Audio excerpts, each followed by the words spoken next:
حضرت عبداللہ ابن مسعود رضی اللہ تعالیٰ عنہ راوی ہیں کہ آقا علیہ السلام نماز پڑھ رہے ہیں، سجدے میں گئے تو آپ کی پشت مبارک پر امام حسن اور حسین آپ کی پشت مبارک پر آ گئے، دونوں کھیل رہے تھے۔ اب صاف ظاہر ہے جو مجلس میں مسجد میں بیٹھے تھے وہ صحابہ کرام ہی تھے، انہوں نے ان کو اتارنا چاہا، روکنا چاہا کہ نہ چڑھیں۔ آقا علیہ السلام نے انہیں اپنے ہاتھ مبارک سے سجدے کے دوران اشارہ کر دیا، نہ روکو حسن اور حسین کو، میری پشت سے نہ ہٹاؤ۔ جب نماز سے فارغ ہوئے تو آقا علیہ السلام نے ان کو اپنی گود مبارک میں لے لیا اور گود میں لے کر فرمایا من احبنی فلیحب ہذین، جو مجھ سے محبت کرتا ہے اس پر واجب ہے کہ ان دونوں سے محبت کرے۔ حاضرین محترم، اب یہ بات سمجھنے والی ہے کہ دو چیزوں کا جوڑ دیکھیں۔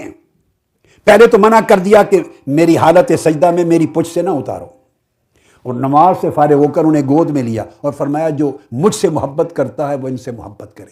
یعنی ان کے اتنے سے باریک لطیف احساسات اور جذبات کا بھی خیال رکھیں، ان کا دل نہ ٹوٹے۔ رسول تو قدم قدم پر یہ خیال کرتے کہ میرے حسین کا دل نہ ٹوٹے۔